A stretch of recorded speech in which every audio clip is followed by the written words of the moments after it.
Hello and welcome to the Virtual Concert Hall's live show. This promises to be a fascinating show because we have the Polish organist Michal Szostak as our guest today. So he's been on our show before, but we're having him on today to talk about the organ as a source of inspiration. We're going to talk about his article, which he co-published, about how the COVID-19 pandemic has affected artists into becoming managers as well, management of their own careers and management of their own team. We'll talk about how these artists have risen to the occasion and embraced their own careers, which is something that Sound Espressivo competition is really passionate about. And of course, we'll be hearing some of Michal's music on the organ. So without further ado, let's start.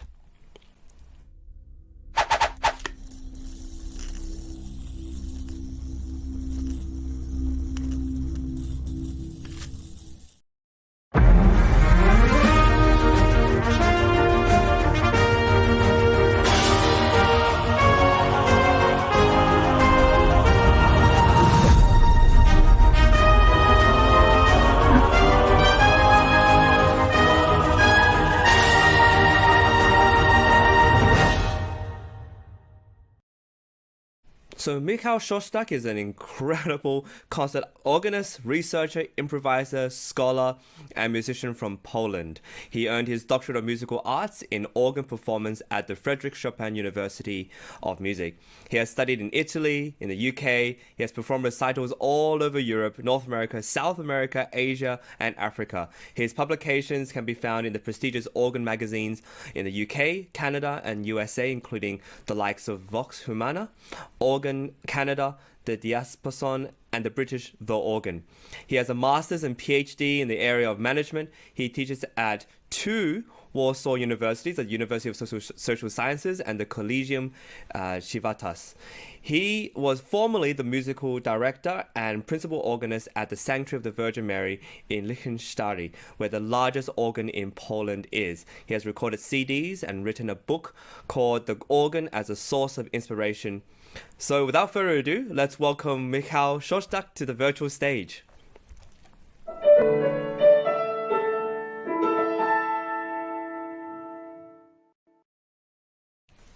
So welcome, Michal.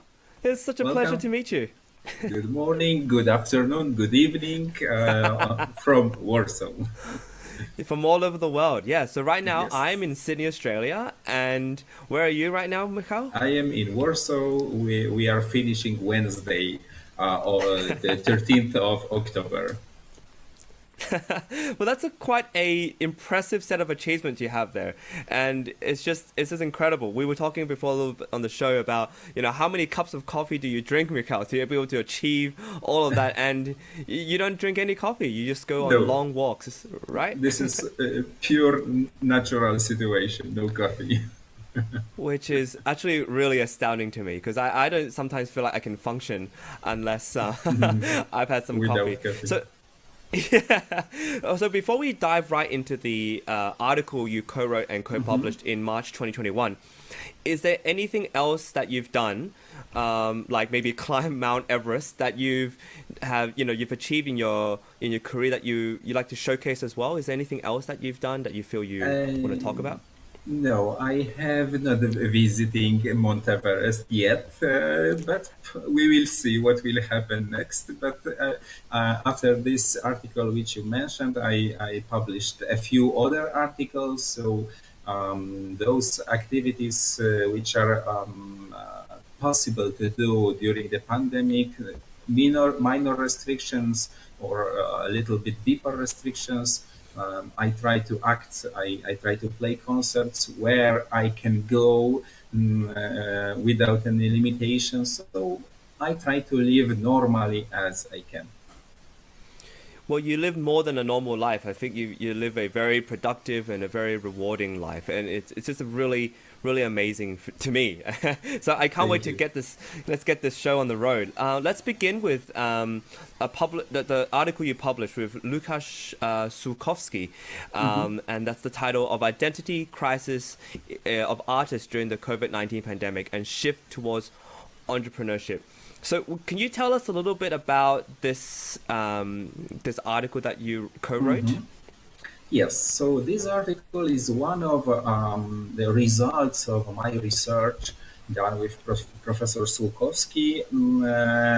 We are trying to combine the theory of aesthetics that deals with artistry, with arts and beauty, connecting to theory of management, which so those two areas, music, aesthetics, and management, are my two main fields of activity. So this article brings something new to the science of management, to the let's say theory of identity of artists managers, and the results of this article shows that during the crisis situation, artists whose identity is built around artistry, creativity, and also entrepreneurship, during the moment of crisis, artists may make some shifts between those particular identities because artists in general possess the complex identity, and having those elements, those particular identities, we can shift between those poles, those Yeah. borders, referring to the situation. So the crisis that limits our concert activities, that makes some changes inside of us, because if the artist cannot make cannot have a contact with the audience, cannot perform or create, the artist may feel, let's say, not needed in his activities, in his mind. So, in Right, this right. moment, artists are trying to change the situation, are trying to manage their situation. So can you talk a little bit more about what it means to have a complex identity? Is that something like so what is the difference between someone who has a complex identity and someone who doesn't have a complex identity? The difference is, let's say, how do you perceive the world? If you are able to see the world one way, straight way, that you do just your, let's say, normal activities connected with one line of your life, or you can see the same life from different perspectives. Now, from perspective of an artist, from the perspective of a manager of your own career, or manager of any businesses, manager of any events like the Sound Espressivo contest, Mm. the identity of a creator, identity of entrepreneur. So this is a kind of approach which is connected, combined with paradoxical thinking a little bit. So having complex identities, we try to do many things in the same moment, the same way, but without looking for compromise. So we don't, if we have two different ways, we don't try to find one straight line. We are trying to go those two different ways, which is a little bit schizophrenic, but still it develops your creativity. Because if you are Yeah. fixed on something, your creativity does not develop. Yeah, so I want to highlight actually, Auntie, could you show the artist and artist manager slide? And what is very interesting about this, is on the left hand, you can see that it talks about you have these testimonies from people, I'm assuming, people from Yes. who are talking about what it means to be an artist. And I want to just highlight, one doesn't need an organization title otherwise to be an artist. However, being an artist is more than just self-perceived or defined. One must be a part of the community to practice and emerge as an artist. And one additional thing is, having the talent and skill is permanent, but having the means, the opportunity, times, audience is dependent on external factors. One can only be an artist if both are present. So can you talk a little bit about the two things? Like you can have your artistry, but you also need the external. Can you talk a little bit about having those two, and how does Yes. an artist develop those things? This approach is connected with the theory of inspiration and theory of motives of creative activity. So the creativity is a tool for achieving a goal. Artistry is a tool for achieving a goal. What is the goal? The goal is, let's say, sending a message. I am simplifying the approach, sending a message to the receiver. So if you create something and you are alone at your home, you don't have contact with the audience, with the receiver. So even that you can produce perfect work on your instrument, on your paintings, etc., but you don't have the receiver, the aesthetical situation, so-called aesthetical situation, which take place between creator through the artwork to the receiver is not complete. So creativity is a tool of delivering something. Artistry is a tool of adding the universal value of a normal world, which is instrument, painting, sculpture, to achieve the goal of, let's say, making something special, something new in mind of the receiver. So this is the approach Right. that we need. We need inspiration to do it. We need motives to do it. Some people does creativity because they do not have money. Other people because they want to create like a god from nothing. Other people have exceeds of energy. So there are different motives, different inspirations, and you may have inspiration flowing from your inside, from your internal world, or inspiration from the outside. So, to make this a bit more practical, Mhm. what would you say to people? Let's say, like, I'm a pianist. Let's say I'm a pianist, and I'm in school. I'm practicing. I'm taking classes. I am, maybe doing some competitions. How do I develop the managerial side of myself? I might not even have that much time. What are little steps I can take to start to develop this side of me? First of all, we need to understand that every person deals with different things. So even that you think that you are only pianist, you still are a manager of your own career. So even if you don't think about this activity, you are a manager, you are a creator of your own career. But the starting point is that you need to say to yourself, okay, my career will be that as I wish, as I will do it. Of course, we have some external circumstances. We need to be in the right place in the right moment, but still, let's say the majority of the problem or the power is inside of us. This is your decision. Okay, I will create my career on my own.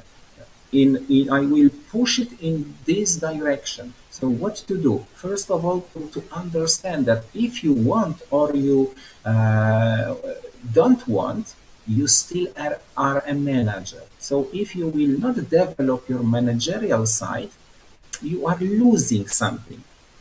You are doing that, but try to do it with your consciousness, not only Oh, wow. passively, but do it actively. I love what you said there because it's like even not doing anything is still managing your career. Yes, yes, yes. So this is the question. If you are leaving this activity to other people, because remember, other people are also manage their own career. So if you will not manage your career, people will not manage your career. They will manage their own career. So the place which you can build for yourself, other people will possess. I love it. I that's actually brilliant. um, so I also don't want to forgo this talk, which is so fascinating, and I think we have to do a second round because there's actually more things I want to talk about, and I want to get your other articles and we can discuss those as well if you like. But let's Yes. actually play some of your music because I think you managerial things aside and your other careers and your articles, you're a fantastic concert organist. And I heard your Beethoven Symphony Number 5 on the organ. I've heard all the other works too, and your improvisation. It's just fascinating. I love it. So let's hear some of the music now, yeah, shall we? Yes.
Wow.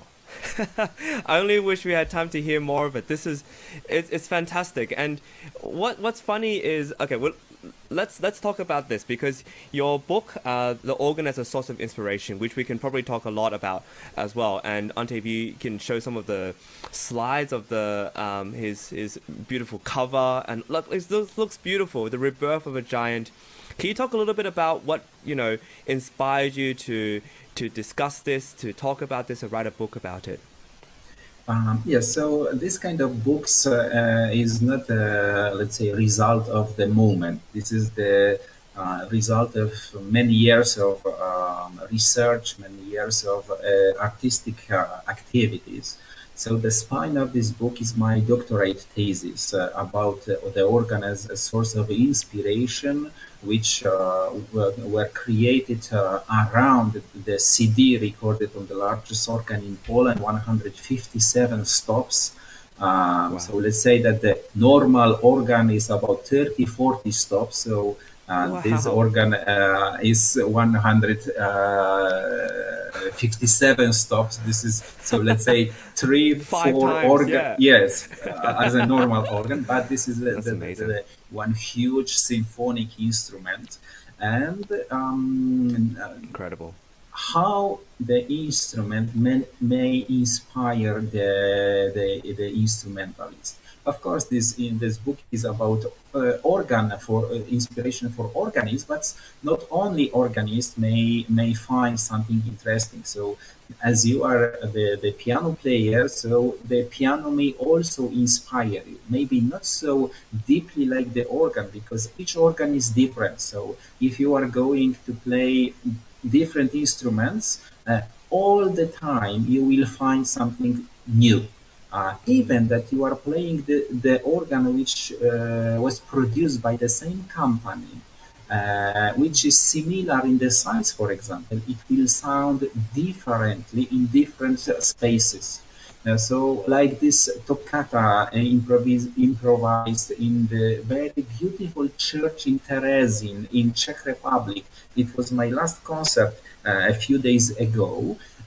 Oh, Very wow. small instrument, very cameral instrument, but because the quality of the instrument is very good, because the quality of the space, the acoustics was is genial. In my opinion, one of the best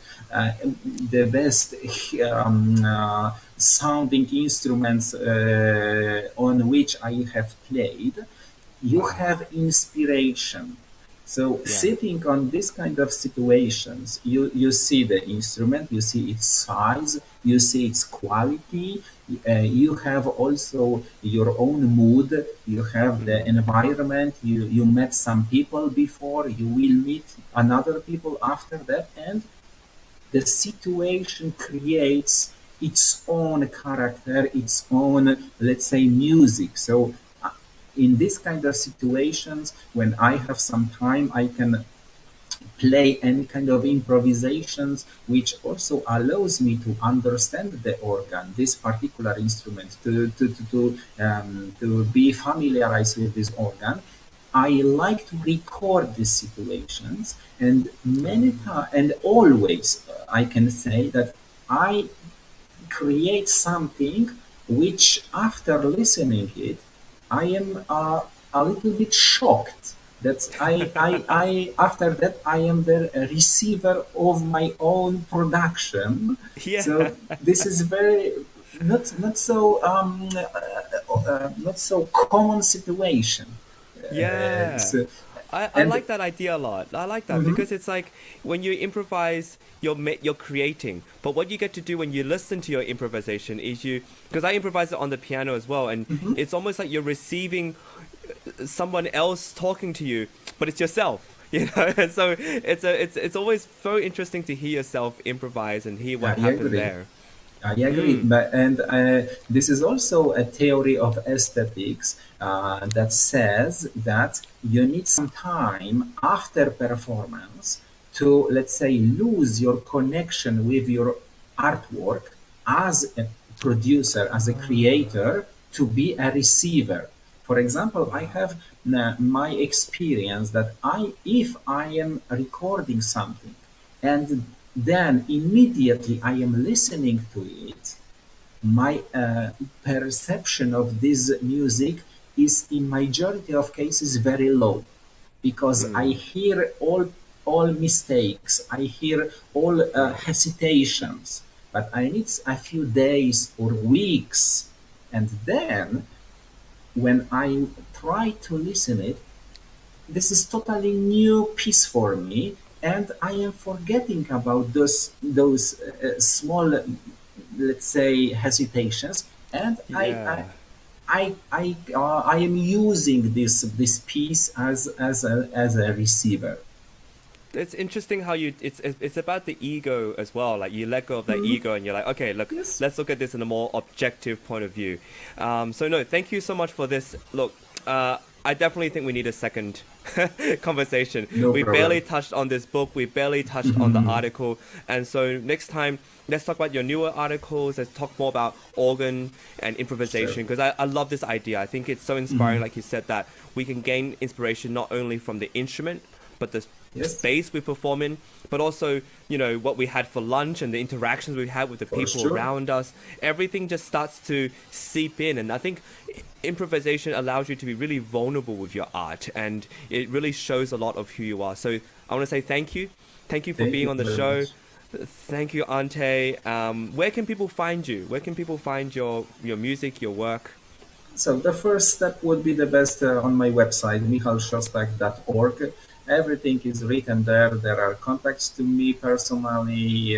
If somebody is interested in books, in recordings, there are links to the eBay, or you can write me personally directly. I will guide you.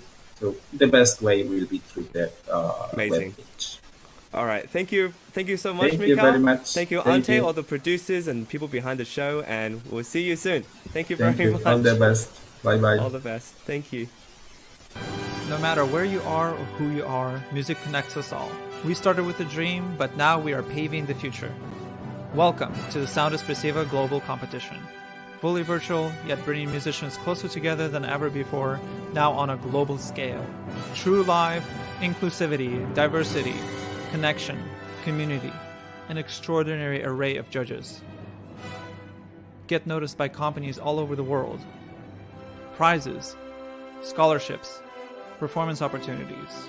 Apply to be a part of the most exciting congregation of artists like nothing you've ever seen before. We guarantee quality and leave no musician behind. We can't wait to hear you on the virtual stage.